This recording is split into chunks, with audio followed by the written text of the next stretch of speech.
Წინ იმ კაცმა, რომელსაც პრეზიდენტი დაარქვეს, ტელევიზიით თქვა, რომ მე მსახიობი კახა კინძურაშვილი გლობალური ომის პარტიის წევრი ვარ და ომი მინდა.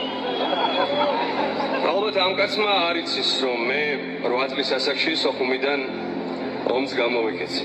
მაშინ ასე დავიჯერე, რომ ომი თამაში იყო და ამიტომ ისე გამოვიარე დაბომბვა, გაქცევა, ორკვირიანი მოლოდინი აეროპორტში, მერე თვითმფრინავის აფეთქება, განადგურებული ადამიანები, რომ ამაზე ნამდვილად არ მიფიქრია. სამაგიეროდ მთელი ჩემი ცხოვრება ამ ტკივილზე ფიქრს და ანალიზს დაუთმე და ასე ცხოვრობა ახლაც. როგორც ომგამოვლილი ბავშვმა, შემიძლია გითხრათ, რომ ომის დამთავრებისთანავე არ მთავრდება. მეტიც ომი არ მთავრდება არასდროს თუ ერთხელ არ გაგიმართლა და ომი შენი თვალით ნახე. ამ ტკივილს და უბედურების განცდას მთელი ცხოვრება ატარებ და ამ ტკივილთან ერთად ცხოვრება სწავლობ. არ იცის რა ძნელია იმ შიშის დაძლევა, რომელსაც ომი ტოვებს ადამიანში. თუ ომი ბავშვობაში ნახე, ეს ჭრილობა არასდროს ხორცდება.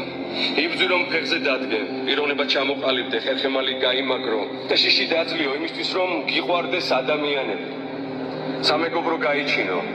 ოჯახი შექმნა და შვილები ყავდეს, იმიტომ რომ თუ ომი საკუთარი თვალით ნახე, იმდენად ღრმა ომის შიში, რომ მუდმივად საყვარელი ადამიანების დაკარგვის გეშინია.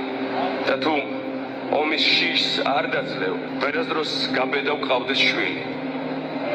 რადგან სულ იმაზე ფიქრობ, რომ მას დაკარგავ.